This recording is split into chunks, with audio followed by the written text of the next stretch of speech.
it clearly shows, in my mind, I always look at things, most simple explanation. Why, I mean, besides the demonic, there are demons behind the scenes with NASA, but why have they gone to such great lengths with NASA and the moon landings? And to me, it's very simple. This is to prepare us for the fake alien invasion. Sure. People growing up. I mean, I used to love Star Trek, Star Wars. You have a whole generation that believes space is real. Yeah. Right. Whenever you bring up the flat Earth subject, people want to go to motives.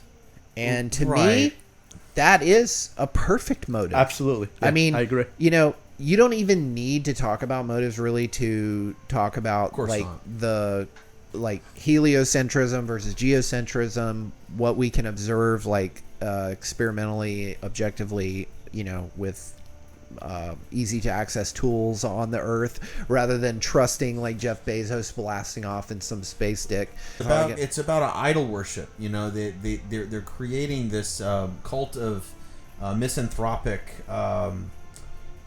derogation, where they want to show that man is insignificant and that the cosmos is so grand and man is just this aberration, just this anomaly, this accident, this space trash garbage, nothing burger. But not creating the image of God. Yeah, where exactly, and it's about creating a sort of false idol for destruction. And then when the time's right, they unroll the fake alien invasion. And then what's that going to do in a society of lemming psychology, terraqueous orb worshipping, science, it's going to create a mass suicidalist consciousness. Well, that's why I mentioned the motive, because that is a huge motive. To me, it's like, well, why would they lie about that? At that level, like there's 10 different reasons I can think of. I mean, there's dozens. But that's the big one to me. If the Earth is flat, and again, you could make a real good case when I look at the evidence. If it is, to me, it all points towards a fake alien invasion. Yep. It all points towards that.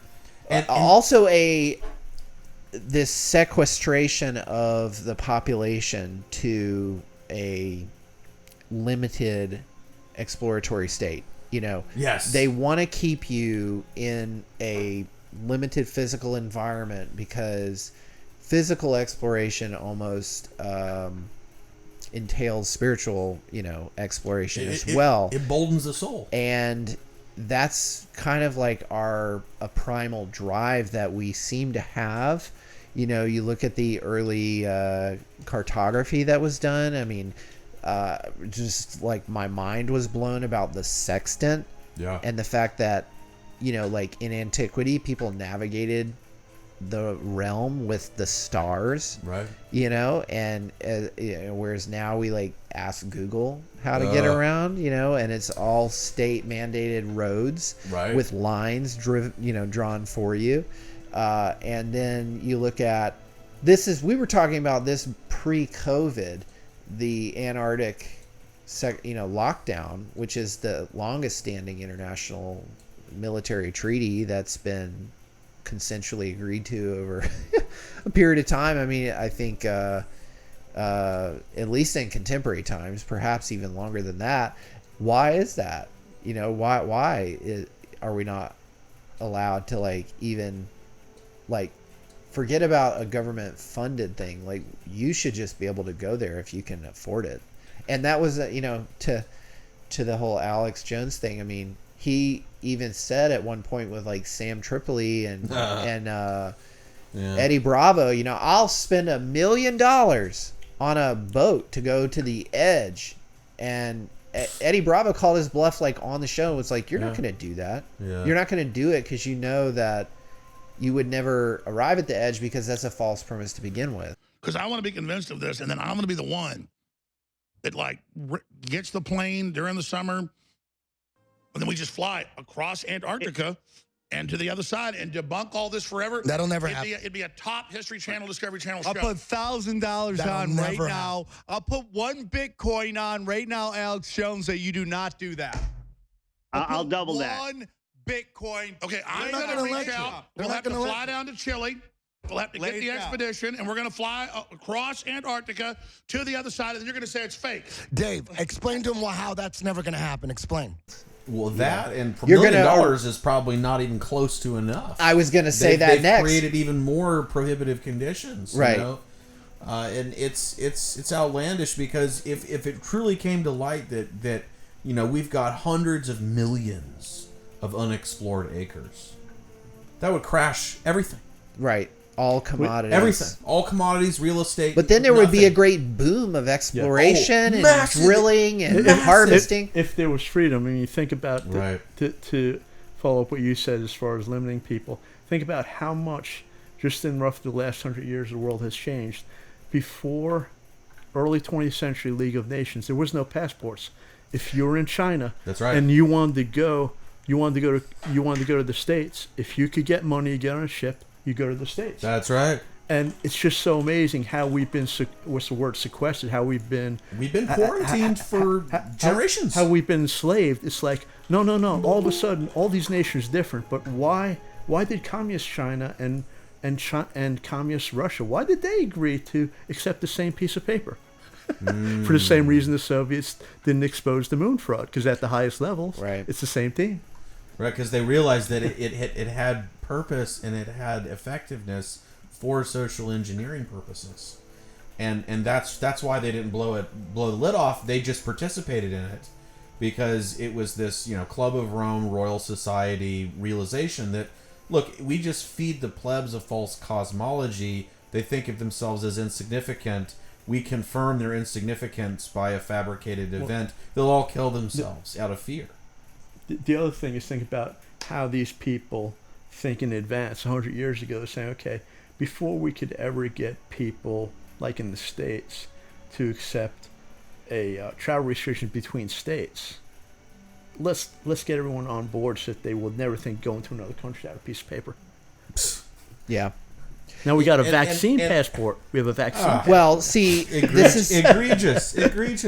This is why, we talk about the mark of the beast, which is, of course, an infamous part of the Bible, right? And it's here in different forms, like from a contemporary point of view. But I hear that, like, oh, it's coming, or it's just around the corner, and I'm like, no, it's been here long time. The enumeration at birth, which started to happen in the 30s, and even a little earlier than that, in some areas, was the sort of the coup against the churches, because prior to that it was just a family or church Bible which said who was born, who got married, all that stuff was registered with the church.